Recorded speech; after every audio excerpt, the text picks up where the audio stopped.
Está nuestro especialista, Gaby Ventura. Bienvenido, Gaby. ¿Cómo le va? Buenas noches para todos. Bueno, aquí estamos en el viernes, en una semana que ha pasado mucho, como siempre, en materia política en nuestro país. Seguramente vamos a estar con algunos de los detalles y de las cosas que deja la semana, pero me parecía importante arrancar con algo que ocurrió en las últimas horas y que veníamos anunciando, Héctor, que fue la presentación de una nueva ley de financiamiento universitario. ¿Por qué decimos una nueva ley de financiamiento universitario?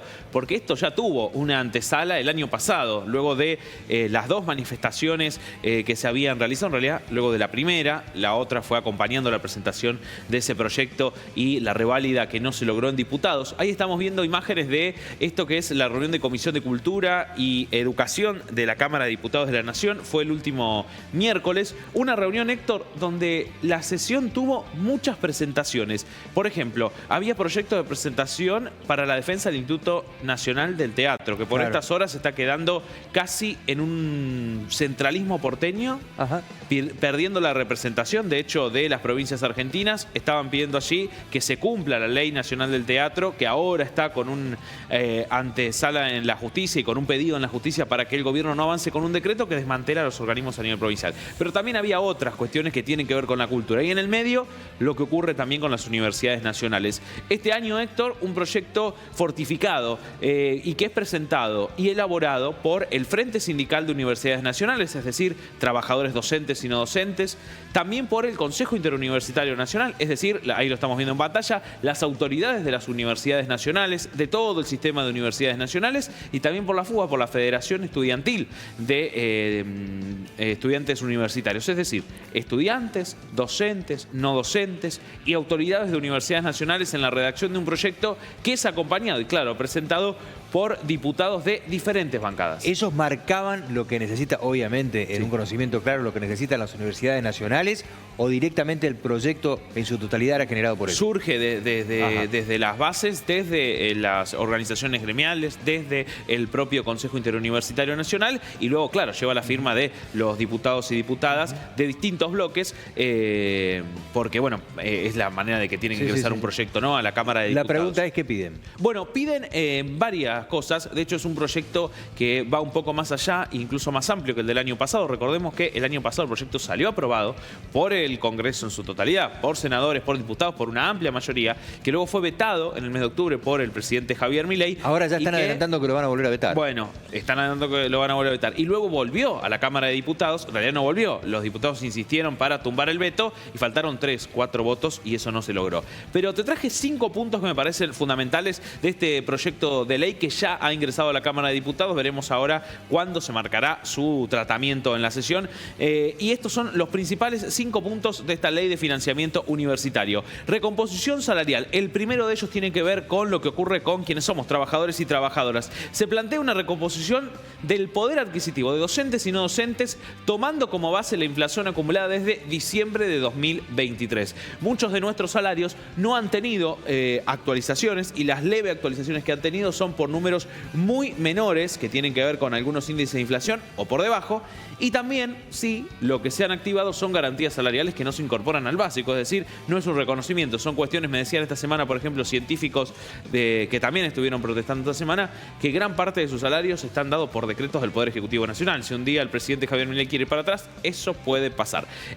Así que este proyecto como base, primero, la recomposición salarial para trabajadores docentes y no docentes. En cuanto a lo otro que hemos aprendido el año pasado, hemos aprendido como sociedad la otra parte de los gastos del presupuesto, gastos de funcionamiento. Se busca que el Poder Ejecutivo pueda garantizar cada año un piso de recursos básicos para el funcionamiento de las universidades nacionales, que no esté a merced del Ejecutivo de turno, sino que establece el proyecto con algunos parámetros cuál tiene que ser esa base. Y también con algunas cosas que son interesantes, y lo vamos a ir viendo en los próximos puntos, sobre la participación del PBI, el porcentaje de PBI que se destina a universidades nacionales. Carreras estratégicas. Se va a crear un fondo anual, propone este proyecto crear un fondo anual. Ahí en el detallado explica de qué lugares pueden hacerse estos recursos para que se promuevan carreras que se definan fundamentales para el desarrollo del país. Entre ellos, entre el desagregado, hablan de la formación atravesada por la IA, por la inteligencia artificial.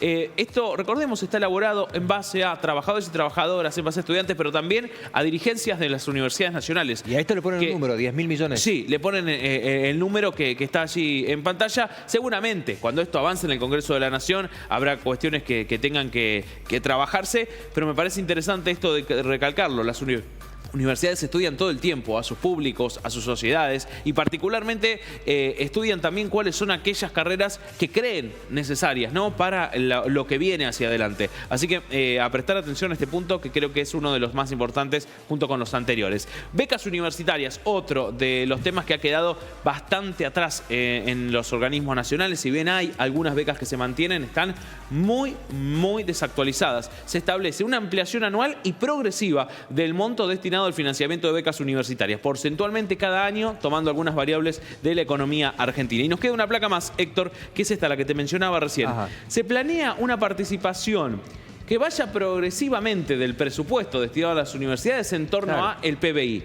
1,5% llegando en el 2031 y llegando al 1% del PBI que se destine en el presupuesto nacional en el año 2026. Es arrancar el próximo año con eso. Este proyecto busca restablecer la situación salarial de trabajadores y trabajadoras desde diciembre de 2023, que luego se vino una fuerte evaluación, pero también dejar las bases sentadas para que cada año no sea una lotería de cómo se produce el presupuesto universitario y que las universidades digan: necesitamos este dinero para funcionar, necesitamos este dinero para salarios, y los gobiernos de turno puedan tomar decisiones dependiendo de sus creencias, sus ideologías, y no del fomento de las universidades nacionales. Este proyecto también garantizaría cómo pensar el presupuesto del próximo año. A ver, pasado mañana es junio. El presupuesto se presenta en la Cámara de Diputados de cada año el 15 de septiembre. Este país no tiene presupuestos desde hace rato. Recordemos que venimos de años de presupuesto reconducido. Milei el año pasado fue a presentar el presupuesto a la Cámara de Diputados. ¿Se acuerdan? En aquella noche que hizo una cadena nacional donde por primera vez un presidente iba a presentar. No fue el ministro de Economía a explicar, no se consiguieron los votos, ni siquiera se debatió en la Cámara de Diputados. Digo, igualmente este país necesita un presupuesto para funcionar y eso hay que votar después del 15 de septiembre. Estamos muy cerca. Ahora, estas garantías, estas seguridades, yo me pregunto, ¿por qué no se dio también con gobiernos anteriores que eran afines a la universidad pública? ¿Por qué no se garantizó, no se respaldó frente a situaciones como la que se está viviendo ahora, que es posible con un gobierno totalmente contrario? No, bueno, yo creo que sí existieron fomentos y cuestiones que estaban dadas de hecho en las cuestiones del crecimiento en el presupuesto y demás, que se mantuvo incluso en momentos cruentos, digo, porque hemos pasado momentos complicados para el sistema universitario, no tan lejanos en el tiempo. Pero es de hecho de palabra. El empírico pasaba, pero estaba justamente al no tener una garantía de una ley que te proteja. Ahora pasa esto, digo. Sí, es interesante esto, Héctor, creo yo, en cómo se planean los próximos presupuestos hacia adelante. Me parece que está bueno para dejar las bases sentadas, ¿no? Para que no sea quien esté manejando la lapicera de turno quien decida o no la educación pública, la formación de cientos de miles de estudiantes y de argentinos y argentinas. ¿Viste el nuevo Paca Paca? No lo vi todavía porque la programación nueva, estrena completa desde el domingo. Así que el domingo me voy a sentar a verlo. Bien. No sé si me voy a sentar porque a verlo. hay un párrafo aparte para la universidad. Hay un párrafo también. aparte ahí por las cosas que se están especulando. Hoy hubo incluso ya ayer se retiraron contenidos que se habían comprado para Paca Paca, que lo tuiteó el propio presidente de la Nación. Así que hubo cambios ahí después de las discusiones. Eso no es adoctrinamiento, ¿no? Parece que, bueno, lo dijo uno de, no es vocero, pero es el lugar donde el presidente elige dar una entrevista de 6 horas. El Gordán dijo que si es de derecha no es adoctrinamiento. Bueno, lo dijo él. Ahí estamos viendo. Finalmente la sacaron esta serie. ¿Ah, sí, se ha conocido. Sí, se conoció en el día de ayer. La propia serie retuiteó al presidente diciendo que entendía la decisión y demás, pero bueno, fue luego de la polémica que se generó. Yo creo que también es cierto, esto fue un poco una maniobra distractiva del gobierno nacional en esta semana, donde entre otras cosas están pasando los reclamos de científicos y científicas del CONICET que están en una situación muy crítica, o también, Héctor, lo que está pasando en materia de discapacidad, que lo comentábamos ayer, o bien en el Garrahan, donde continúan hoy en este paro de 72 horas y donde el presidente hace un rato tuvo unas declaraciones sobre el Garrahan. Sí. La verdad, yo no le entendí demasiado qué quiso decir sobre el Garrahan. Porque recibieron a un grupo de Recibieron médicos. ayer, estuvo reunido gente del ministerio que conduce Lugones, porque salud es ministerio. Que no conozcamos la cara del ministro Lugones es otra cosa. La viceministra de Salud es la que estuvo hablando. De hecho, tuvo algunos cruces con Graciela Ocaña. Graciela Ocaña, que fue ministra de Salud de uno de los gobiernos de Cristina Fernández de Kirchner, pero que participó de los gobiernos del PRO, luego cuando se fue, después de la gripe aviar del año 2009, y que ahora por la coalición cívica compitió en la Ciudad Autónoma de Buenos Aires para ¿Hubo alguna legisladora. promesa para el Garrahan? Porque le dijeron algo de productividad. Estamos hablando de un centro de salud. ¿Cómo? Centro de salud. Es muy finito. ¿Cómo se habla de productividad en un centro de salud? De un centro de salud, Héctor, donde el 70% de la planta está conformada por personal de salud.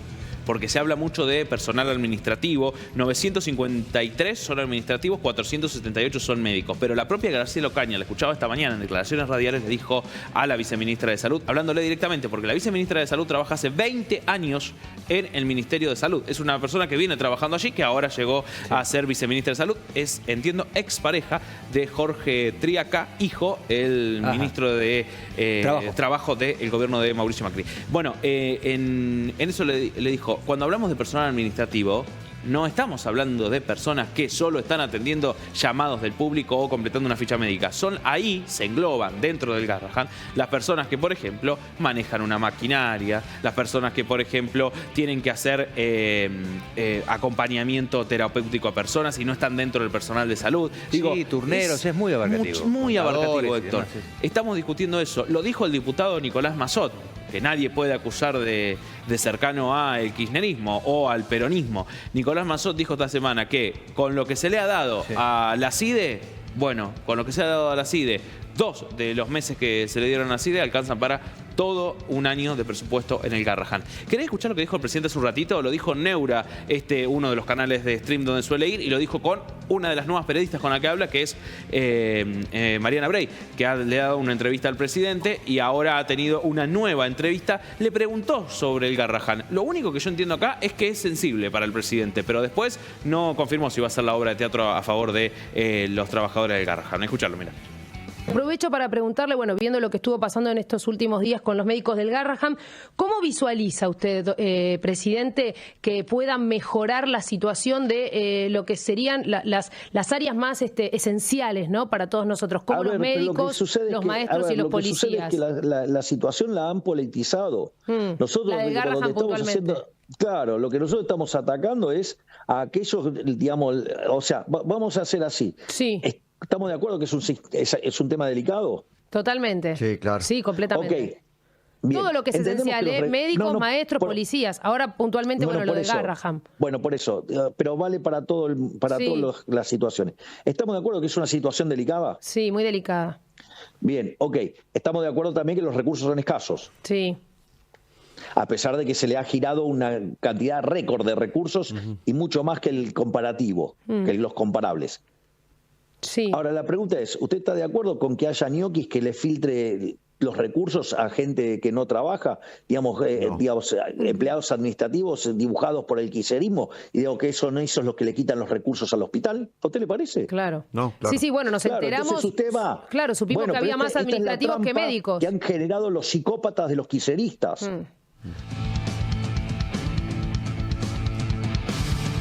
Le aseguro... Si está en conocimiento de eso, debería haber una denuncia de por medio. Exactamente. Ese es el camino. Exactamente, y por eso traje este recorte. Cualquier funcionario público tiene el deber de denunciar si sabe de la existencia de un delito. Si el presidente de la Nación sabe de que hay delitos de maniobras, que no tiene que ir al programa de Mariana Brey o a ninguno de los programas afines, tiene que ir a la justicia, tiene que hacerlo, tiene que ir a denunciar frente a la justicia estas irregularidades que marca. También me parece importante destacar que esto no es la parte más fuerte cuando habla de, por una financiación política, cómo vencer. Hoy habló en algunos términos bastante cruentos sobre el resultado de las próximas elecciones y dijo, agraviando a la población, que si no salía victoriosa la Libertad Avanza, seguramente estábamos desquiciados, y algunos otros términos más. ¿Eso puede pasar? puede pasar, pero el valor del voto y la democracia va por otro lado. Y pensaba, ¿sabían? Cuando no se entiende mucho lo que dice el presidente, en algo dijo Patricia Bullrich, que había sido candidata por otro partido a la presidencia, pero ahora que ya está afiliada a Libertad Avanza, en campaña, ya lo vas a entender, dijo Patricia Bullrich. Como también podríamos ya entender lo que dijo la ministra de Seguridad hoy sobre el Garrahan, y dijo que todos quisiéramos ganar más. Hay que tener paciencia. Me parece una falta de respeto total hacia los trabajadores de la salud, personas que están allí cuidando y velando por la calidad de vida de muchos niños que corren peligro en este contexto. También han circulado por parte de trabajadores algunos conocimientos de amenazas que habrían sufrido en las últimas horas, por eso continúan de paro, pero también atendiendo a los sectores de salud, porque nunca han dejado de proteger esas vidas que están allí, luchando por tener una mayor calidad de vida o incluso también viviendo los últimos momentos de la misma, pero protegidos por un sistema de salud que hoy peligra en el Hospital Garrahan.